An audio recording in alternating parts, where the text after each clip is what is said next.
देख रहे हैं मेट्रो दिनांक टीवी न्यूज। आइए देखते हैं आज की खास खबर।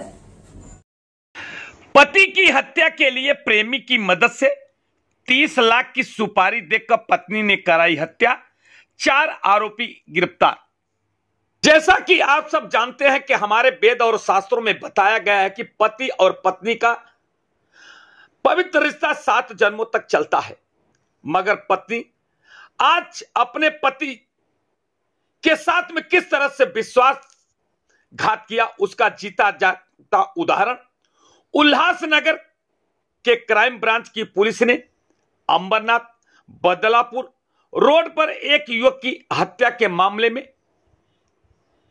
पर्दाफाश करने में सफलता हासिल की है। बिना सुराग के मामले में पुलिस ने कड़ी मेहनत कर जाल बिछाया और दिल्ली के निजामुद्दीन रेलवे स्टेशन पर फिल्मी स्टाइल में पीछा करते हुए 4 आरोपियों को गिरफ्तार कर लिया है। एक महिला ने अपने प्रेमी की मदद से उक्त हत्या को अंजाम देने के लिए 3 लोगों को 30 लाख रुपए तक की सुपारी दी थी, जिसका खुलासा जांच में हुआ है। पुलिस सूत्रों से मिली जानकारी के अनुसार मृतक रमेश झा नौकरी के सिलसिले में अंबरनाथ शहर में रहता था। उनकी पत्नी सुमन झा अपने बच्चों के साथ दिल्ली में रहती थी। 25 फरवरी 2024 को अंबरनाथ बदलापुर रोड पर एक पेट्रोल पंप के पीछे रमेश झा का शव मिला था। इस घटना की जानकारी मिलते ही अंबरनाथ पुलिस टीम मौके पर पहुंची और पंचनामा कर शव को कब्जे में ले लिया। उल्लासनगर अपराध शाखा विभाग के वरिष्ठ पुलिस निरीक्षक राजू सोनवने के मार्गदर्शन में घटना की समानांतर जांच भी शुरू की गई। आखिरकार गुप्त मुखबिर से मिली जानकारी के मुताबिक और तकनीकी विश्लेषण के आधार पर उल्लासनगर क्राइम ब्रांच की पुलिस ने 48 घंटे के अंदर हत्याकांड की गुत्थी सुलझाने में सफलता हासिल कर ली है।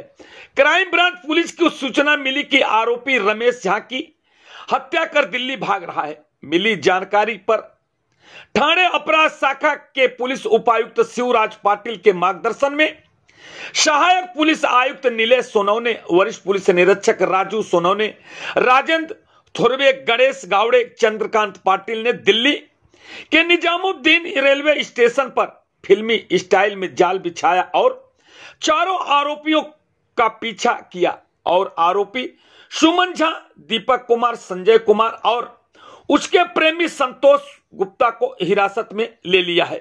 बता दें कि आरोपी सुमन झा ने अपने प्रेमी की मदद से अपने पति रमेश की हत्या के लिए 30 लाख रुपए की सुपारी दी थी। पुलिस ने बताया कि इस घटना में एक आरोपी अभी भी फरार है और उसकी जांच सरगर्मी से पुलिस कर रही है। आइए हम देखते हैं मेट्रो दिनांक टीवी न्यूज पर पति की सुपारी देकर हत्या करने वाली पत्नी, प्रेमी और हत्या करने वाले के बारे में वरिष्ठ पुलिस निरीक्षक जगन्नाथ कसलकर ने क्या कुछ कहा। सर, प्रियकराच्या मदतीने नवऱ्याच्या संतोषी घटना घडलेली आहे, एकंदरीत काय प्रकरण आहे? 25 फेब्रुवारीला रविवारी रात्री 9:30 वाजता सुमारास कल्याण बदलापूर रोडवर जो गणपत ढाबा आहे त्या गणपत ढाब्याच्या अपोजिट साईडला साधारणतः रात्री 9:30 पावणे 10च्या दरम्यान रमेश झा हे घरून त्यांच्या कंपनीमध्ये कामाला जात असताना त्यांना 3 ठिकाणी चाकूने वार करून जीवे ठार मारलेलं होतं।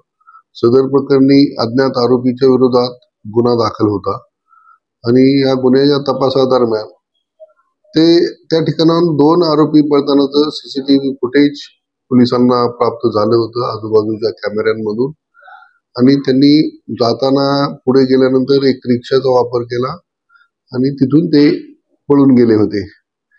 त्या गुन्ह्याच्या तपासामध्ये अधिक तपास केला असता अशी इनपुट गुन्हे शाखेला मिळाली की यातील आरोपी हे या ठिकाणी रेल्वे स्टेशनवरून बाहेर गेलेले आहेत। त्याप्रमाणे गुन्हे शाखा युनिट 4च्या पथकाने त्यांना राज्यात जाऊन त्यांना ताब्यात घेतलं आणि त्यांना हजर केलं।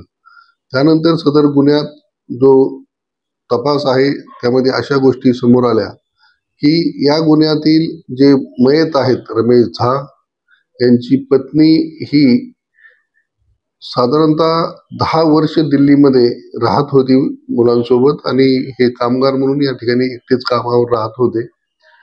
त्या दरम्यान त्यांचं त्या ठिकाणी एका व्यक्तीशी, धर्मवीर गुप्ता नावाच्या व्यक्तीशी प्रेमसंबंध होते आणि त्या प्रेमसंबंधा तोडून ही महिला मुलांना घेऊन 2022 मध्ये या ठिकाणी आली आणि त्या प्रेम प्रकरणातून याचा मर्डर झालेला आहे.